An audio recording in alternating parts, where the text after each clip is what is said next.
The Buddha sacrificed his body 1,000 times for the Dharma. From the Sutra of Damamukanidana, Sutra of the Wise and the Foolish, Chapter 1, Brahmā's request for the Dharma in 6 matters. Long, long ago, in a distant era, there was a great spiritual practitioner who would later become Shakyamuni Buddha. But before attaining Buddhahood, he was an ordinary being who endured countless extreme sufferings, all in search of a trace of truth, a bit of wisdom that could save all sentient beings. First story, offering his beloved wife and child for a single verse. He was once a benevolent king named Shulopuo. He discovered that although his people had food and clothing, they were spiritually empty and didn't understand the true nature of life. He thought, if no one teaches them what is the ultimate truth, then no amount of money I give will be useful. So he decreed, whoever can teach me a nugget of truth, I will fulfill any request they have. One day, a terrifying yaksha appeared, green-faced with protruding fangs, breathing fire from its mouth, saying, I can teach you a word of truth, but you must give me your most beloved wife and son as food. The entire city wept, urging him not to do such a foolish thing, but he gritted his teeth and personally handed over his most beloved wife and child. After the yaksha devoured them, it recited a verse. All conditioned things are impermanent. All who are born suffer. The 5 aggregates are empty and without sign. There is no self or what belongs to self. This verse was like a ray of light that illuminated all the darkness in his heart. He didn't cry or regret, but joyfully had these words carved on a stone tablet and spread throughout the nation. Second story, piercing his body to light 1,000 lamps. In one of the Buddha's past lives, he became King Chenchanippalo. He heard that someone understood the Buddha Dharma and invited a Brahmin to come. The Brahmin said, you want to hear the Dharma? Very well, but you must dig 1,000 holes in your body, light 1,000 oil lamps, and use your blood and flesh as offerings. The ministers knelt and wept bitterly. Your Majesty, you are our heaven, our father and mother. If you die, who will protect us? He smiled and replied, I have died countless times in the past for greed, anger, and ignorance, but never once lived for the ultimate truth. Today, I want to die for enlightenment. He personally had people pierce his body and light the lamps. The pain was excruciating, but his heart was filled only with joy. When the flames ignited, the Brahmin recited 4 lines. All that is constant will end. All that is high must fall. All meetings have partings. All who are born will die. In that moment, heaven and earth shook, and the gods wept. He did not die, for a miracle unfolded. His wounds healed automatically, and his body became stronger than before.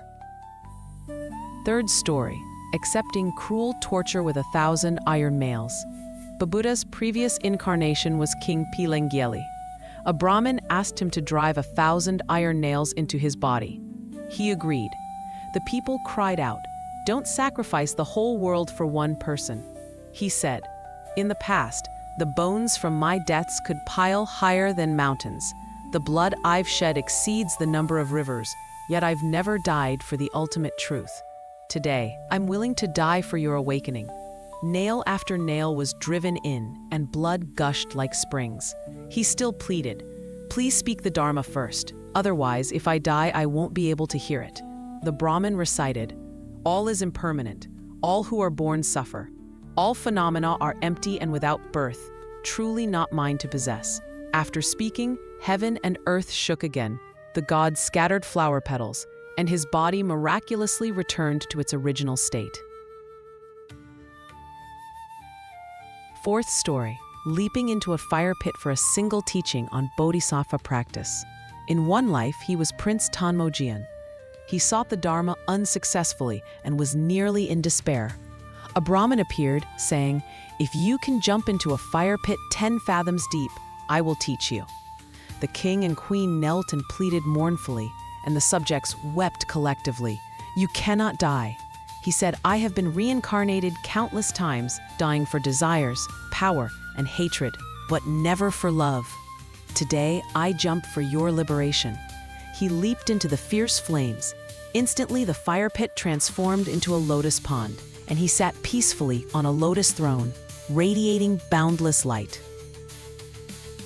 Fifth story, flaying his skin for paper, breaking bones for brushes. In another life, the Buddha's previous incarnation was a practicing sage named Yudaluo. He pursued the true Dharma, traveling everywhere. Finally, a Brahmin appeared. "I want to teach you the Buddha Dharma, but you must flay your own skin as paper, break your bones as brushes, drain your fresh blood as ink, and write it down character by character." His disciples fell to their knees. "This is too cruel. You cannot do this." He smiled. "I have died for lusting after appearances, perished fighting for fame, fled in fear, but never for the ultimate truth, truly given myself." He took up a sharp blade and peeled off his skin piece by piece. He broke his ribs and carved them into brush tips. He let blood flow along bamboo strips, writing, "Always control bodily actions, and do not kill, steal, or commit adultery. Do not use divisive speech or harsh words, false speech or frivolous talk. The mind should not crave desires, have no anger or poisonous thoughts, abandon all wrong views. This is bodhisattva practice." He wrote while singing and laughing. Every character was blood, every sentence was light. After finishing, he spread the scripture throughout the world. People who read it began to change. 6th story, cutting flesh to feed an eagle, weighing compassion. In one life, he was King Shibi, enjoying peaceful times. Suddenly, the Jade Emperor transformed into an eagle, chasing a small dove, and stopped before him. The eagle said, "This dove is my food. If you don't give it to me, I will starve to death." The king said, "I have vowed to save all sentient beings." The eagle sneered, "Then cut your own flesh in exchange." The king cut flesh from his thigh and placed it on a scale, wanting to exchange it for the dove, but no matter how much flesh he cut, the dove still outweighed the meat. He cut his arms, ribs, and entire body. Blood flowed everywhere, and he was dying. Unable to stand, he crawled onto the scales, using his last strength to place his entire body on them. In that instant, the scale balanced. Heaven and earth shook, and the gods wept. The Jade Emperor revealed himself. "Why did you do this?" He smiled. "Not for myself, but to let sentient beings know, compassion is not just talk, it's being willing to exchange your own life for another's life." Then his body became whole again, more radiant than before. Conclusion: the Buddha spoke. All these stories happened in countless eons before the Buddha's attainment of Buddhahood. When he finally became Buddha, his first thought was, "People are too deluded and difficult to teach. I might as well enter nirvana and leave." Just then, the great Brahmā king appeared and recounted every drop of blood, every piece of flesh, every sacrifice of life from his past lives. He said, "World-honored one, you once gave up wife and children for a single verse, pierced your body and lit fires for 1,000 lamps, accepted cruel torture for 1,000 nails, leaped into fire for a single verse, offered your entire body for a single dove. Now that you have achieved perfect Buddhahood, would you abandon sentient beings? If you do not teach the Dharma, to whom should those gods, people, and animals who once wept for you turn for help?" The Buddha was silent for a long time, tears falling from his eyes. He stood up and walked toward the deer park, beginning to teach sentient beings. Thus came the 3 turnings of the Dharma wheel, from the 4 noble truths, noble eightfold path, 12 links of dependent origination, perfection of wisdom to the sublime, consciousness-only teachings, and even the transmission of the Dharma outside the scriptures. From then on, the 3 jewels, Buddha, Dharma, Sangha, spread among humanity, bringing the wisdom of liberation and enlightenment to the world. Reflections and insights. 1. True love means being willing to sacrifice oneself for others. This isn't religious superstition, but the highest expression of human nature. The Buddha wasn't a god. He used to be an ordinary person like you and me. He chose the most painful path because he saw that all sentient beings struggle in an ocean of suffering without knowing why they suffer. We now have smartphones, delicious food, and entertainment, yet we often feel empty. Why? Because we're too accustomed to taking, but forget giving. We care too much about me, but forget to benefit others. The Buddha tells us, true freedom lies not in possessing, but in benefiting sentient beings. 2. The ultimate truth is worth pursuing with one's life.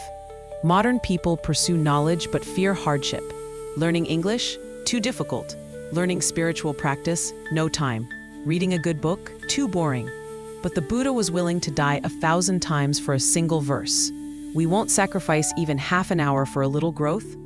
What are you willing to sacrifice your comfort for? If you're willing to persist just one more hour for your loved ones, family, dreams, or beliefs, you're already walking the Bodhisattva path. 3. Compassion is not emotion, but action. Many people say, "I'm very compassionate," but retreat when facing difficulties. The Buddha's compassion was cutting flesh, lighting lamps, jumping into fire pits. Not just words, but practice through his physical bodies. Today, we don't need to cut flesh literally, but you can. Listen to a friend's troubles one more time without interrupting. Stop blaming others. First ask, is he also struggling? Do one small thing daily to make someone feel seen. This is the modern version of piercing the body to light 1,000 lamps. 4. You are not alone, nor should you live in solitude. We often feel, I worked hard, but no one understands me. I gave, but no one thanked me. I'm so tired, why should I continue? But remember, every good deed you do, however small, might become light in someone's life. Just like that verse from the Buddha changed countless destinies. You don't need to be seen by the whole world, but your words, smile, or companionship might be someone's reason to live. A final message for you. The Buddha wasn't born a Buddha. He became Buddha through choosing sacrifice again and again.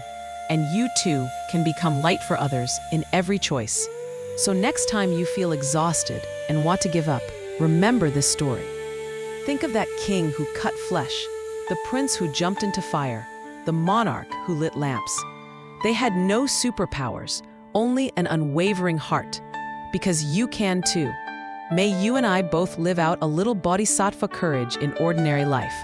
Not for fame, not for praise, but only for bringing a little less suffering and a little more light to this world.